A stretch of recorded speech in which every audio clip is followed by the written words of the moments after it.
Good evening and welcome to Sunmeadow Temple. We're so happy you've joined us. My name is Alba and I use she, her pronouns. This is our second March observance and I'm so happy you are here. As always, this service is recorded and will be posted on our YouTube channel. Alright, keep your eye out for our upcoming events and our Pagan Presence Month, which we are hosting in April. So we will open today with our opening words, which will appear on the slide behind you. You can listen as I read the words aloud or read them aloud along with me. We welcome you into the light of the gods and light this flame in celebration. May its brightness symbolize our connection to the gods and the natural world. May you join us in this community of faith, cherishing love and with open hearts. So our theme for this month is totalitarianism, and our readings today are the second part of Plato's Republic, translated by Benjamin Jowett, and a very small section of On Civil Disobedience by Henry David Thoreau. And again, I wanted to have a discussion after this, but these clips ended up being incredibly long, so unfortunately we will skip it, although I believe the clips do speak for themselves. So we'll open with Plato, and we're picking up with democracy, as we finished oligarchy last time. Next comes democracy.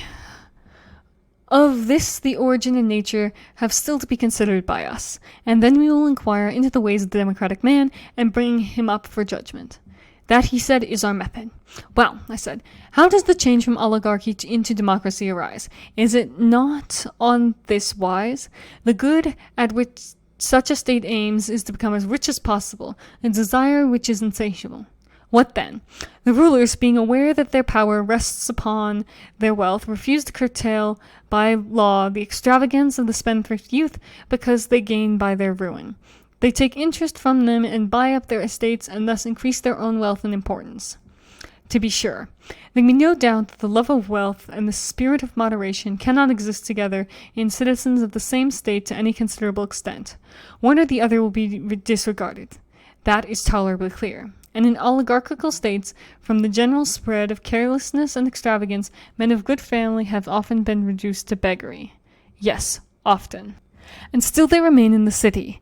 There they are, ready to sting and fully armed, and some of them owe money. Some have forfeited their citizenship. A third class are in both predicaments, and they hate and conspire against those who have got their property and against everybody else and are eager for revolution. That is true. On the other hand, the men of business, stooping as they walk and pretending not even to see those whom they have already ruined, insert their sting, that is their money, into someone else who is not on his guard against them, and recover the parent sum many times over, multiplied into a family of children. And so they make drone and pauper abound in the state. Yes, he said, there are plenty of them, that is certain. The evil blazes up like a fire, and they will not extinguish it either by restricting man's use of his own property or by another remedy. What other? One which is the next best and has the advantage of compelling the citizen to look at their characters.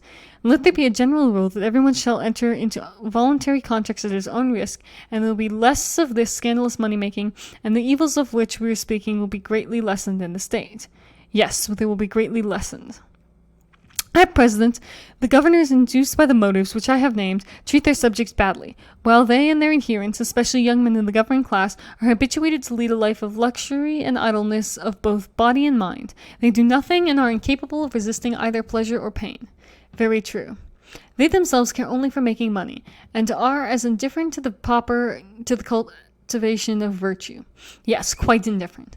Such is the state of affairs which prevails among them, and often rulers and their subjects may come in one another's way, whether on a journey or on some other occasion of meeting, on a pilgrimage or a march, as fellow soldiers or fellow sailors.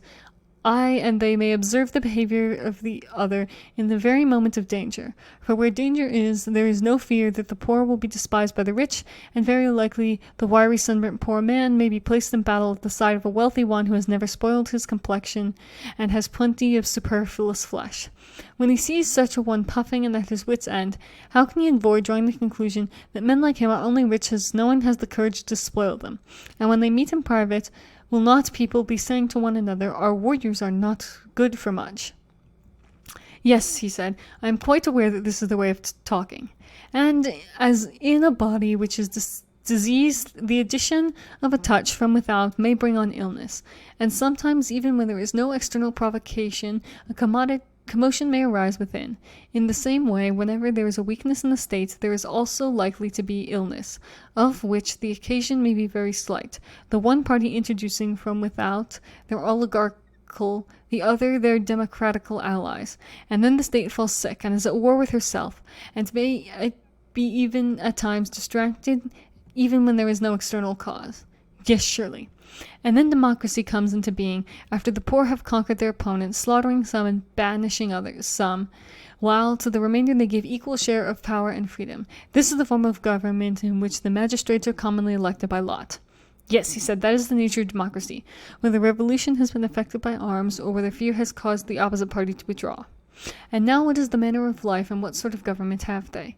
For as the government is, such will be the man. Clearly, he said. In the first place, are they not free? And is not the city full of a freedom and frankness? A man may say and do what he likes? 'Tis said so, he replied. And where freedom is, the individual is clearly able to order for himself his own life as he pleases. Clearly. Then in this kind of state, there will be the greatest variety of human natures. There will.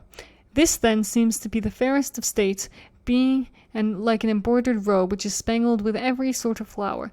And just as women and children think a variety of colors to be of all things most charming, so there are men to whom this state, which is spangled with all the manners and characters of mankind, will appear to be the fairest of states.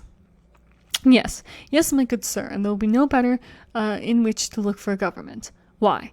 Because of the liberty which reigns there, they have had a complete assortment of constitutions, and he who has a mind to establish a state, as we have been doing, must go to a democracy as he would to a bazaar at which they sell them, and pick out the one that suits him. Then when he has made his choice, he may have found his state. He will be sure enough to have patterns enough, and there being no necessity, I said, for you to govern in this state, even if you have the capacity, or to be governed unless you like, or go to war when the rest go to war, or to be at peace when the others are at peace, unless you are so disposed, there being no necessity, also because some law forbids you to hold office, or to be a die-cast, that you should not hold office or be a die-cast, if you have a fancy, is not this way of life, which for the moment is supremely delightful. For the moment, yes, and is not their humanity to the condemned in some cases quite charming? Have you not observed how, in a democracy, many persons, although they have been sentenced to death or exile, just stay where they are and wander about the world? The gentleman parades like a hero, and nobody sees or cares? Yes, he replied, many and many a one.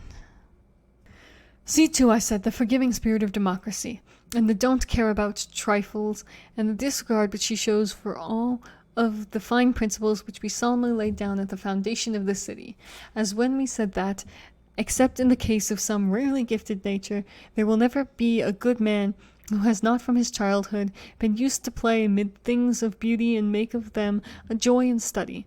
How grandly does she trample all these fine notions of ours under her feet, never giving a thought to the pursuits which make a statesman, and promoting to honor any who professes to be the people's friend. Yes, she is of a noble spirit. These and other kindred characteristics are proper to a democracy, which is a charming form of government full of variety and disorder, and to dispensing a sort of equality to equals and unequals alike. We know her well.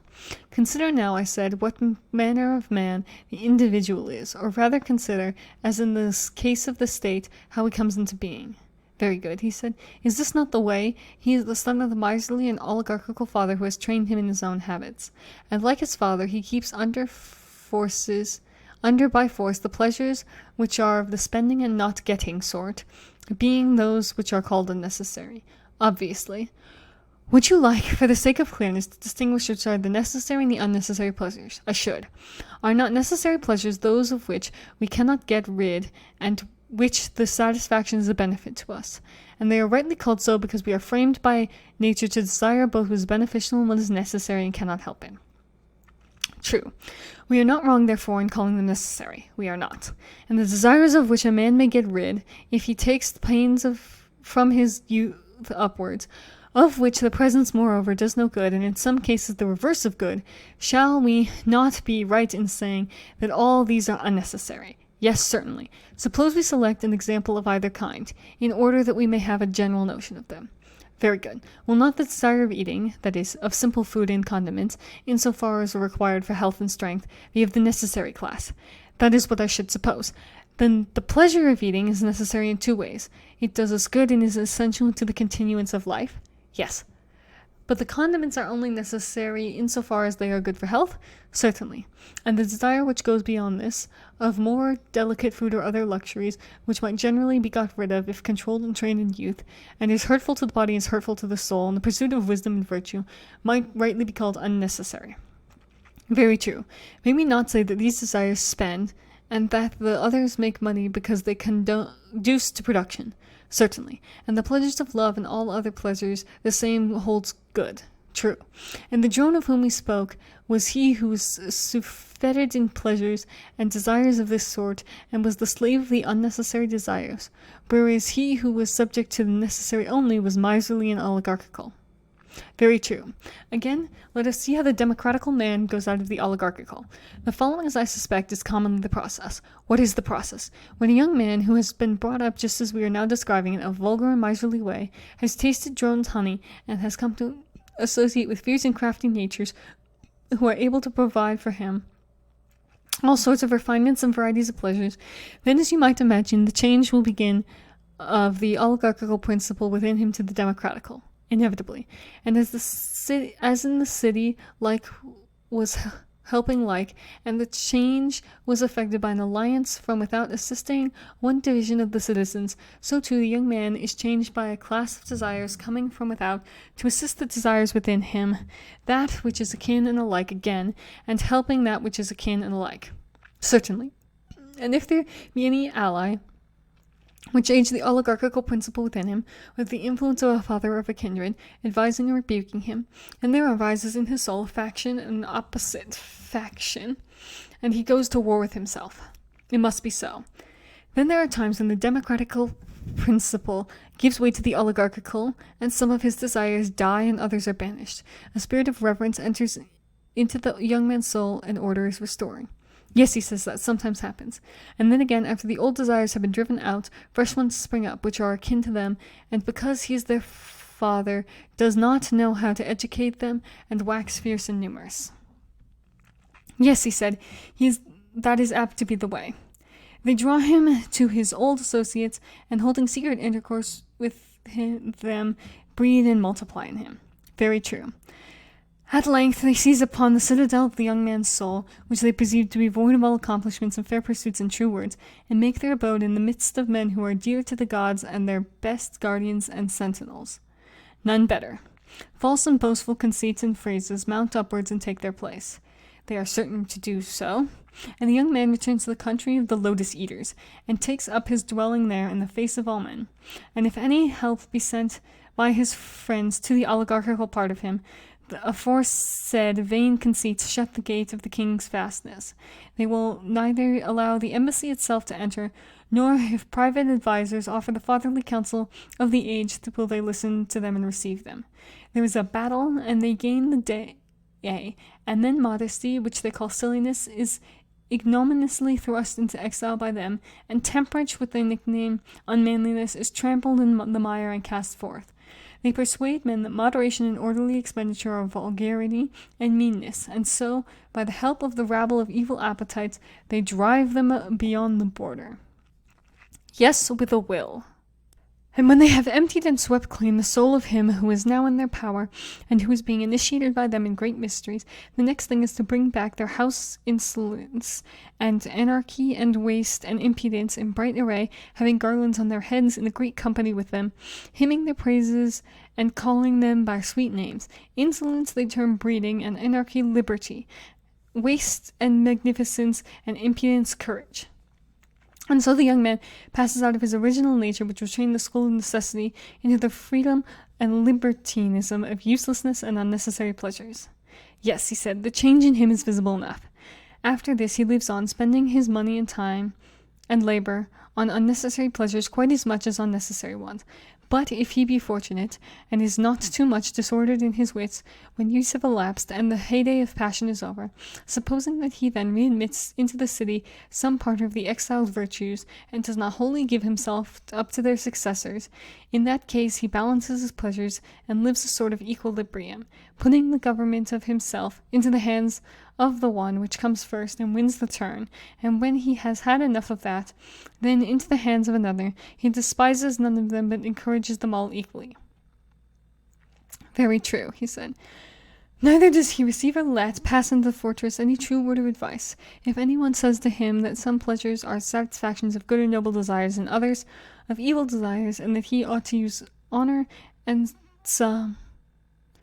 chastise and master others, whenever this is repeated to him, he shakes his head and says that they are all alike, and that one is as good as the other. Yes, he said, that is the way with him. Yes, I said, he lives indulging from day to day, indulging in the appetite of the hour, and sometimes he is lapped in drink and strains of flutes, and then he becomes a water drinker and tries to get thin, and he takes a turn at gymnastics, sometimes idling and neglecting everything, then once more living the life of a philosopher. Often he is busy with politics and starts to his feet and says and does whatever comes into his head, and if he is emulous of any one who is a warrior, off he is in that direction, or of men of business, once more in that. His life has neither law nor order, and this is the distracted existence he terms joy, and bliss and freedom, and so he goes on. Yes, he replies, he is all liberty and equality. Yes, I said, his life is a motley and manifold, and an epitome of the lives of many. He answers the state which we described as fair and spangled, and many a man and many a woman will take him for their pattern, and many a constitution and many an example of manners is contained in him. Just so. Let him then be set over against democracy, that he may be truly called the democratic man. Let that be his place, he said. Last of all comes the most beautiful of all, men and slaves alike, tyranny and the tyrant. These we have now to consider. Quite true, he said. Say then, my friend, in what manner does tyranny arise? That it has a democratic origin is evident. Clearly, and does not tyranny spring from democracy in the same manner as democracy from oligarchy? I mean after a sort. How? The good which oligarchy proposed to itself, and the means by which it was maintained, was excess of wealth. Am I not right? Yes, and the insatiable desire of wealth and neglect of all other things for the sake of money-getting was also the ruin of oligarchy. True. And the democracy has her own good, of which the insatiable desire brings her to dissolution. What good? Freedom, I replied, which, as they tell you in a democracy, is the glory of the state, and that therefore in democracy alone will the free man of nature deign to dwell. Yes, the saying is in everybody's mouth. I was going to observe that the insatiable desire of this and neglect of other things introduces the change in democracy which occasions a demand for tyranny. How so? When a democracy which is thirsting for freedom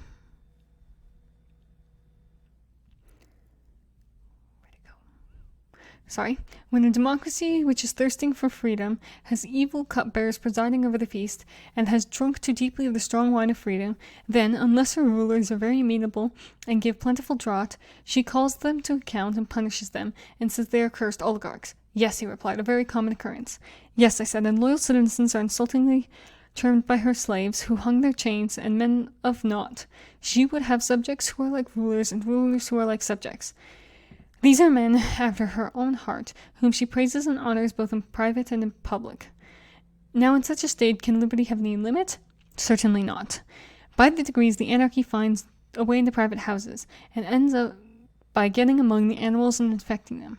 How do you mean? I mean the father grows accustomed to descend to the level of his sons, and to fear them, and if the son is on the level with his father, he having no respect or reverence for either his parents, and this is the freedom, and the metic is equal with the citizen, and the citizen with the metic, and the stranger is quite as good as either. Yes, he said, that is a way.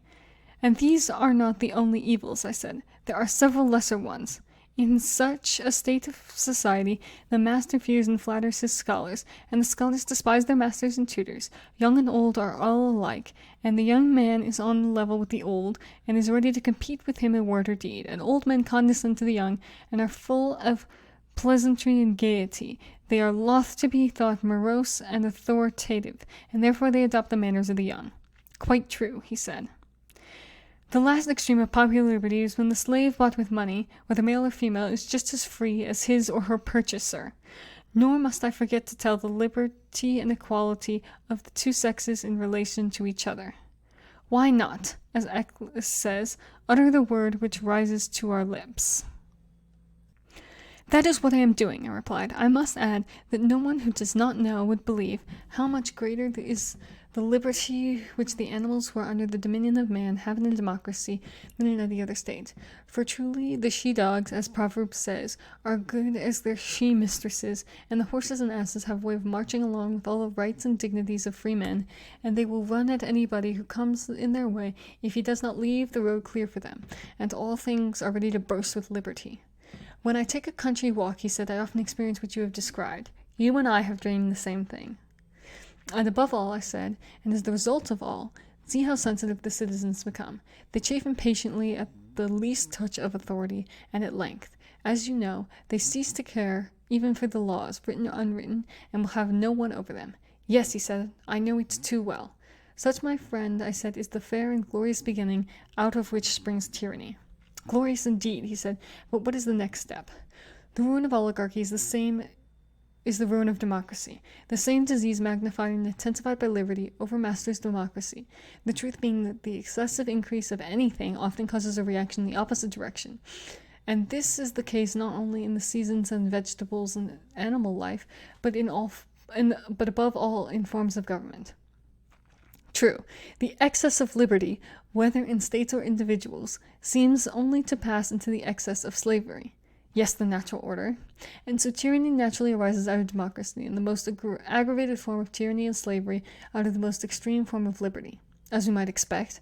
That, however, was not, as I believe, your question. You rather desire to know what is the disorder which is generated alike in oligarchy and democracy and is the ruin of them both? Just so, he replied. Well, I said, I meant to refer to the class of idle spendthrifts, of whom the more courageous are the leaders and the more timid the followers, the same whom we were comparing to drones, some stingless and others having stings. A very just comparison. These two classes are the plagues of every city in which they are generated, being what phlegm and bile are to the body, and the good physician and lawgiver of the state, like the wise bee-master, to keep them at a distance and prevent, if possible, their ever coming in. And if they have anyhow found a way in, then he should have them and their cells cut out as speedily as possible. Yes, by all means, he said. Then in order that we may see clearly what we are doing, let us imagine democracy to be divided, as indeed it is, into three classes. For in the first place, freedom creates rather more drones in the democratic than there were in the oligarchical state. That is true. And in the democracy, they are certainly more intensified. How so? Because in the oligarchical state, they are disqualified and driven from office, and therefore cannot train or gather strength. Whereas in the democracy, they are almost the entire ruling power, and while the keener sorts speak and act, the rest keep buzzing around the bema and do not suffer a word to be said on the other side. Hence, in democracies, almost everything is managed by drones. Very true, he said. Then there is another class which is always being severed from mass. What is that? They are the orderly class, in which a nation of traders is sure to be the richest. Naturally so. They are the most squeezable persons and yield the largest amount of honey to the drones. Why, he said, is there little to be squeezed out of people who have little? And this is called the wealthy class, and the drones feed upon them. That is pretty much the case, he said. The people are a third class, consisting of those who work with their own hands. They are not politicians and have not much to live on. This, when assembled, is the largest and most powerful class in democracy. True, he said, but then the multitude is seldom willing to congregate unless they get a little honey. And do they not share? I said.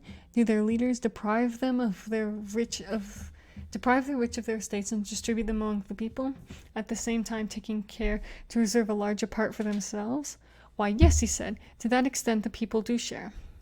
And the persons whose property is taken from them are compelled to defend themselves before the people the best they can? What else can they do? And then, although they may have no desire of change, the others charge them with plotting against the people and being friends of the oligarchy. True. And the end is that, when they see the people, not of their own accord, but through ignorance, and because they are deceived by informers seeking to do them wrong, Then at last they are forced to become oligarchs in reality. They do not wish to be, but the sting of the drones torments them and breeds revolution in them. That is exactly the truth. Then come impeachments and judgments and trials of one another. True. The people have always some champion whom they set over themselves and nurse into greatness. Yes, that is their way. This and no other is the root from which a tyrant springs. When he first appears above the ground, he is a protector. Yes, that is quite clear. How then does a protector begin to change into a tyrant? Clearly, when he does what the man is said to do in the tale of the Arcadian temple of Lycian Zeus. What tale? The tale is that he who tasted the entrails of a single human victim minced up with the entrails of other victims is destined to become a wolf. Did you never hear it? Oh yes, and the protector of the people is like him. Having a mob entirely at his disposal, he is not restrained from shedding blood of kinsmen by the favorite method of false accusation. He brings them into court and murders them, making the life of men to disappear with unholy tongue and lips tasting the blood of his fellow citizens. Some he kills and others he banishes, at the same time hinting at the abolition of debts and the partition of lands. And after this, what will be his destiny? Must he either not perish at the hands of his enemies, or from being a man to become a wolf? That is a tyrant? Inevitably.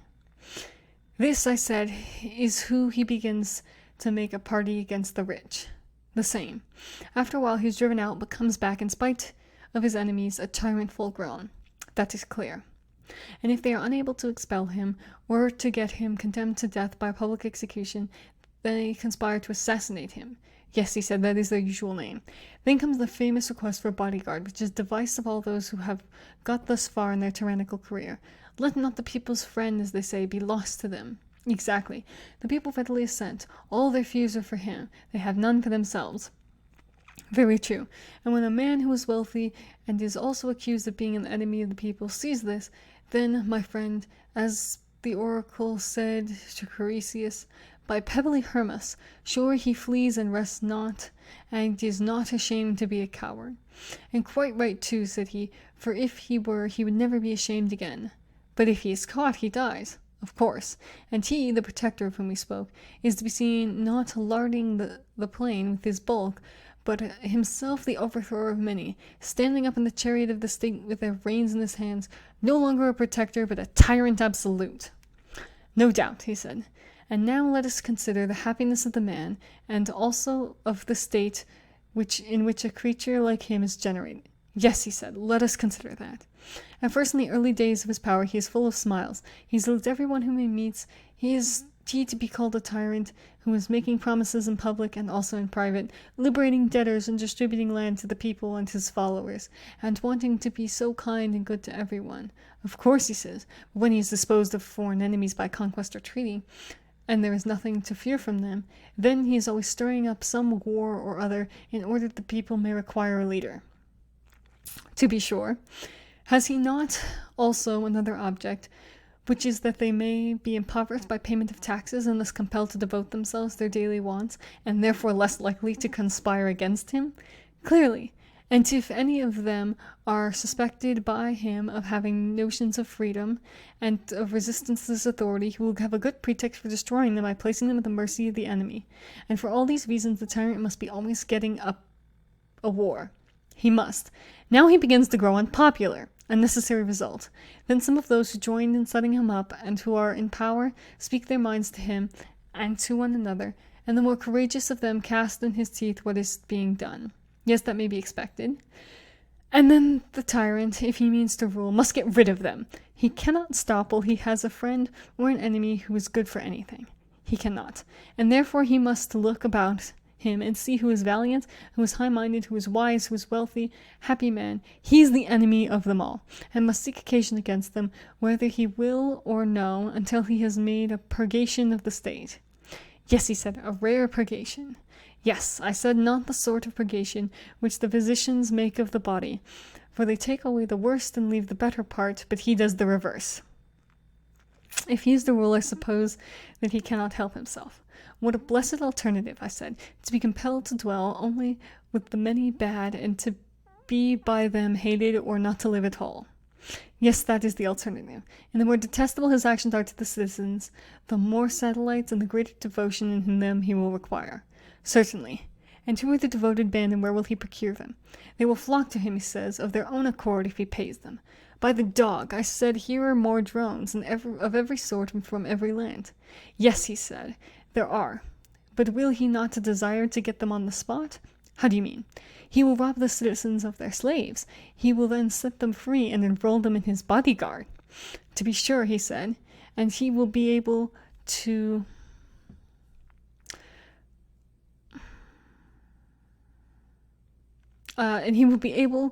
trust them best of all.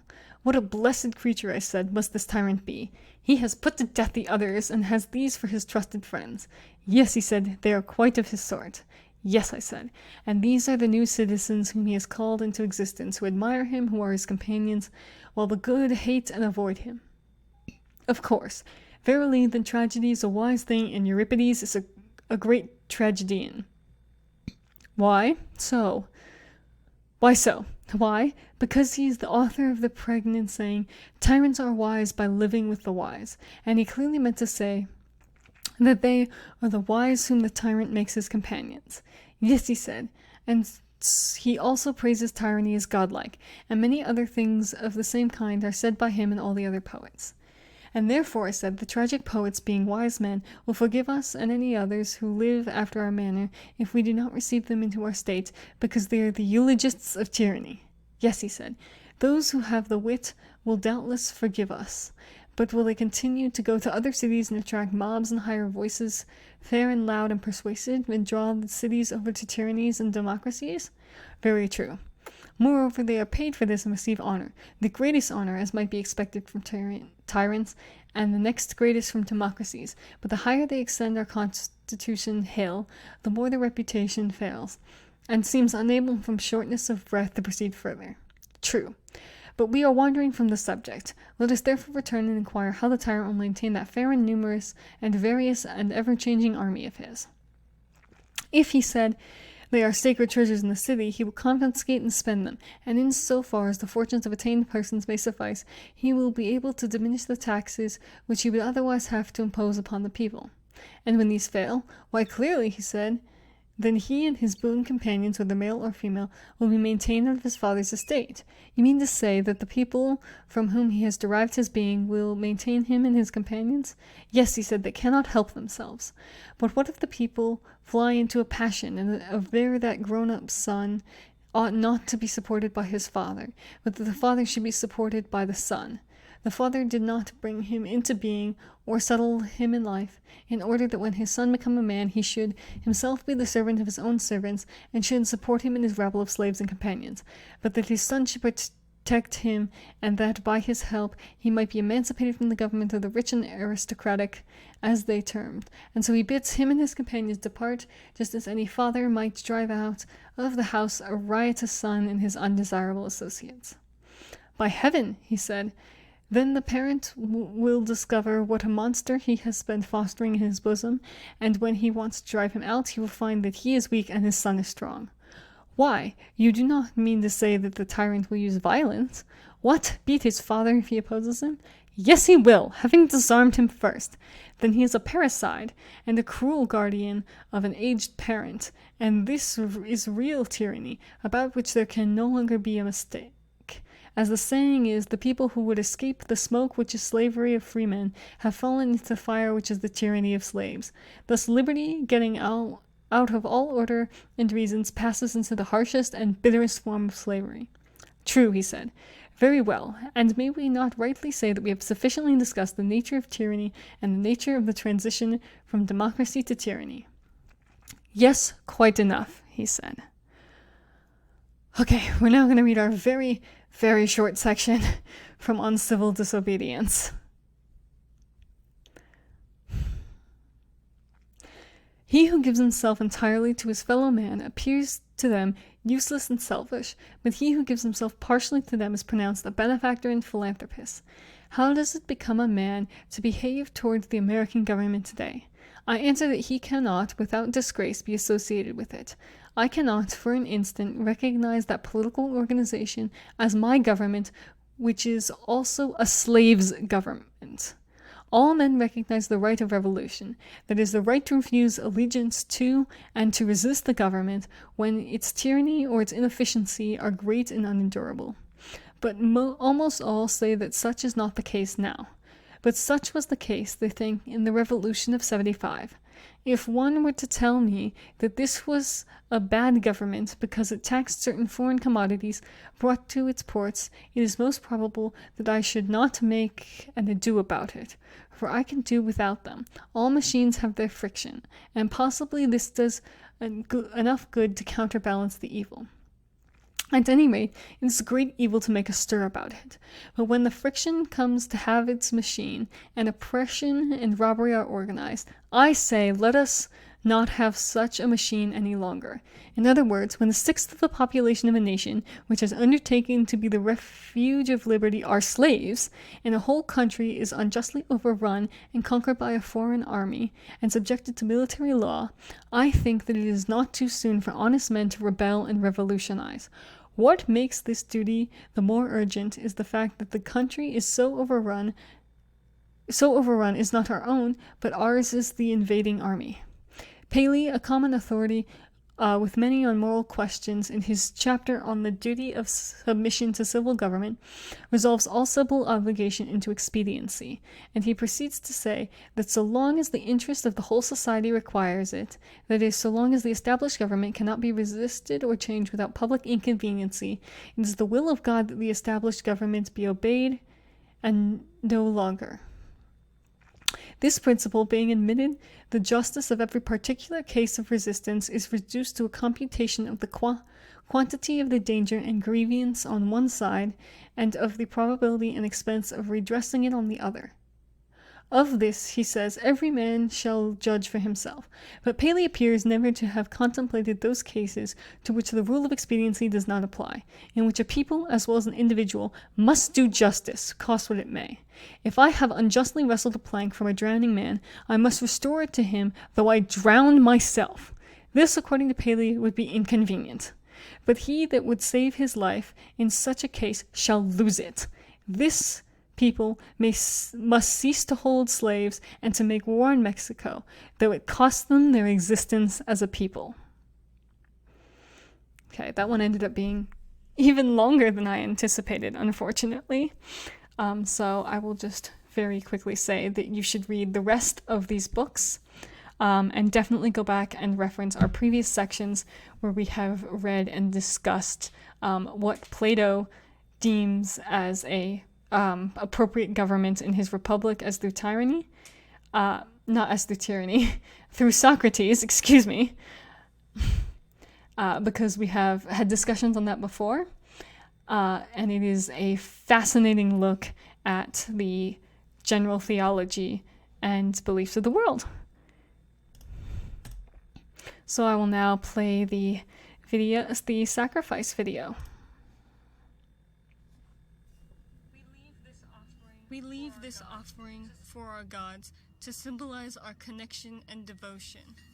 We gift this rock to symbolize the stability of the gods in our world. We gift this water to accept the flow of our lives.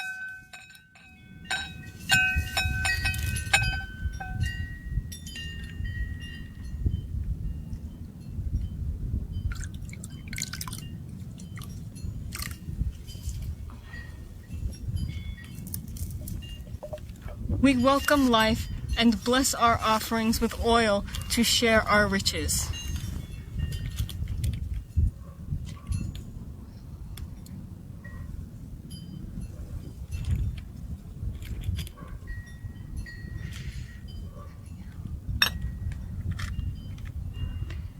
We embrace our connection to each other and the world and celebrate our revival. I will now read the closing words, and as usual, you can listen or read them aloud along with me. As we move out into the world, let us remember our community of faith. Cherish love and open your heart as you walk through life. Hold dear the light of the gods and our connection with the natural world. Go forth in celebration and carry the light of connection within your heart. I will now stop the video. I apologize for this one being so long. I really wanted to read all of those sections. And we can all have coffee hour.